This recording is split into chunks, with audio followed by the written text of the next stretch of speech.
First, let's think about some of the formulas that we would need to know in order to calculate either the angular or linear velocity. For the angular velocity,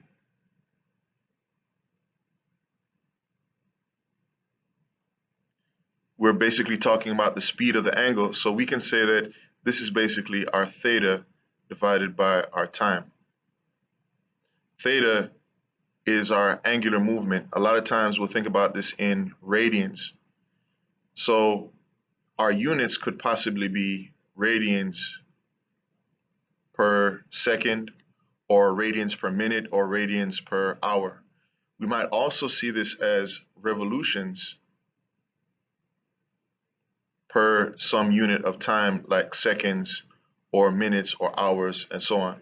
So if we see these kind of units, they're going to tell us angular velocity. Also, angular velocity is normally this particular letter here, this omega. So omega equals theta over t gives us our angular velocity. For our linear velocity,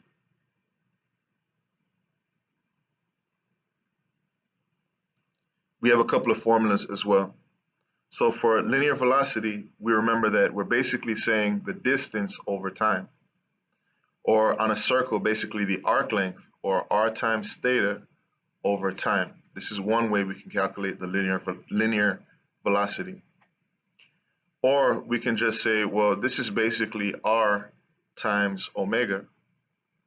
So this is a second way that we can calculate the linear velocity. Oftentimes, this formula will show up relating the two of them.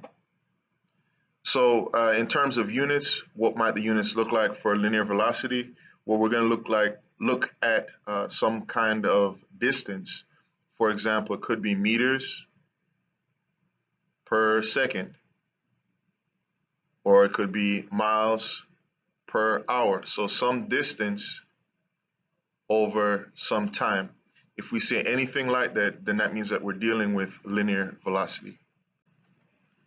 How can we use what we know in order to work out this particular situation?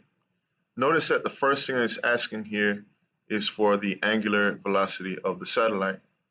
Remember what we said, that our angular velocity is basically our change in angle over the time that it took for that to happen. One thing that we can notice here is that it says that it's completing a circular pattern every 24 hours. So if we went the entire distance around a circle, what would the angular change be? Well, if we started here and went here, that's 90 degrees.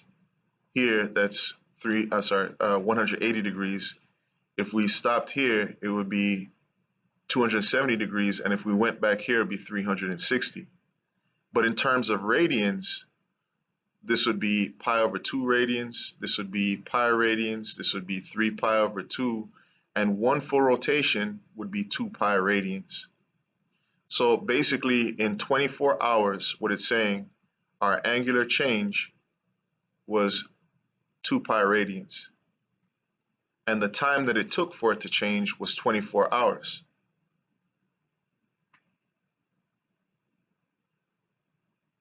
So if we put this into our formula, we're basically saying 2 pi is going to be divided by 24, or 2 pi radians is going to be divided by 24 hours.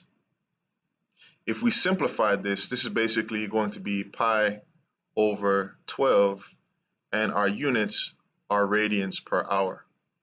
So this would be the answer to the first part about what is the angular velocity of the satellite. What about the second part, where it's asking about the linear velocity of that satellite? Well, remember that linear velocity can be worked out if we have omega times r. We already know what omega is, we just worked it out. Omega is basically pi over 12. We just need to figure out what the radius is. So thinking about this problem, we have, here's the Earth, and the satellite is going around the Earth. So let's say what's above the equator. So let's say the satellite is right here. If we measure the distance from the satellite to the center of the Earth, there's really two pieces. the radius of the Earth plus how far up the satellite actually is. So we already know that the radius of the Earth is 6,370 kilometers. And we know that the satellite is at a distance of 3,600 kilometers from the Earth. So the combined distance from the center of the Earth is basically going to be 6,370 plus our 36,000. This gives us a combined distance of 42,370 kilometers. And so that's our radius that we just worked out. So that's going to be 42,370 times pi over 12 to give us our velocity or speed. So we don't have to worry about converting anything because all the units here are kilometers and the time is still in hours. So we just need to finish this particular multiplication. So when we do that, we end up with 21,185 pi over 6 in reduced form. So this, and of course we want to put the units in. Our units here are kilometers per hour. So this is our answer. Whenever we read these problems, what we want to do is to identify what information is given.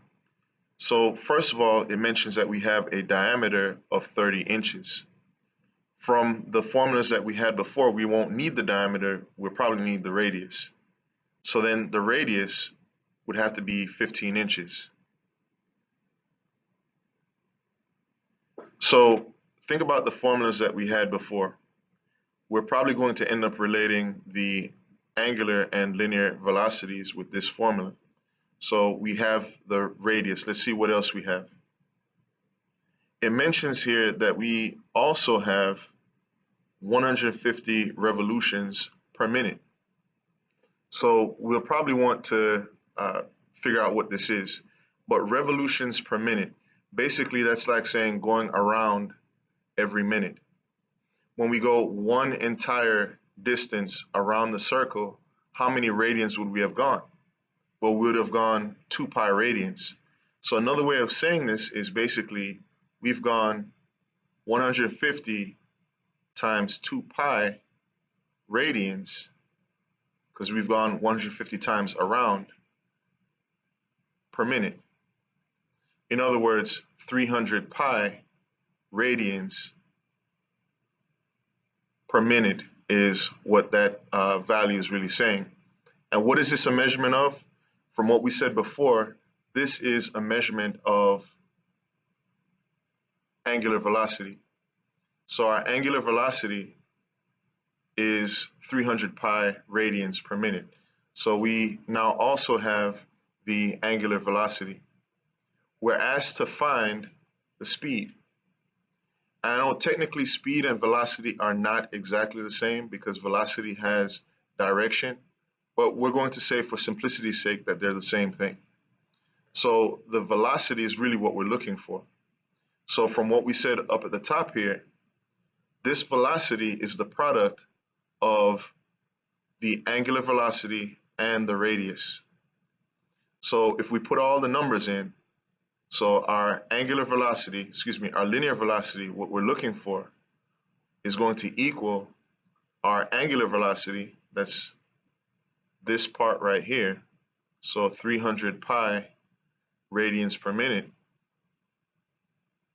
and we're going to multiply that by our 15 inches. So what does that give us? Well, that gives us 4,500 pi, and we need to put our units in. So far we were measuring everything in inches. So this would be inches, and the time that we're measuring everything in would be minutes, because again, it says here minutes. So we started the problem off with the given information as inches and minutes. But notice in the problem that it says that we want to convert this to miles per hour. So we need to do some unit analysis. So in order to do the unit analysis, we're going to say 4,500 pi, and that's inches per minute. We want to change the inches, and we know that there's 1 foot to every 12 inches. So if we were to multiply that, that would be one way of accomplishing our conversion. And basically why we're doing this is because now inches would cancel out, and now our unit would be feet. But we weren't asked for feet, we were asked for miles. So we still have to do a little bit more work. So we're going to now multiply by a conversion factor. We know that there are, for every 1 mile, there's going to be 5,280 feet. And of course, this time feet would cancel out. So what we would have at the end are units that have only miles and minutes. So we're still not done, but we're a little bit closer.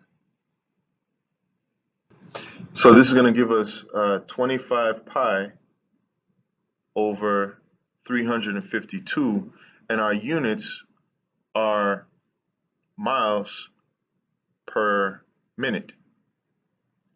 But we want to again convert the miles per minute into hours per minute. Excuse me, into miles per hour. So let's do that conversion. So we have 25 pi over 352, and we said that our units were miles per minute. But we wanted everything to be miles per hour. So what we need to do again is to multiply by a conversion factor so that the hours are going to replace the minutes. So we want hours down here, and we want minutes to cancel out. So we know that there's 1 hour for every 60 minutes. So if we notice here, the minutes are going to eliminate when we do our work, and so the units that we have left are miles in the numerator and hours in the denominator, exactly like we have here.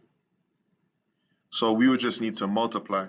So if we do 25 over 352 pi times 60, and we're not going to go through the individual steps here, but you can check it yourself. If you put this over 1 and multiply it and then simplify, you're going to end up with 375 pi over 88. So that's what we have here. That's 375 pi over 88. And if we wanted to, we can estimate this value because we know that pi is about 3.14. So if we did 375 times 3.14 over 88,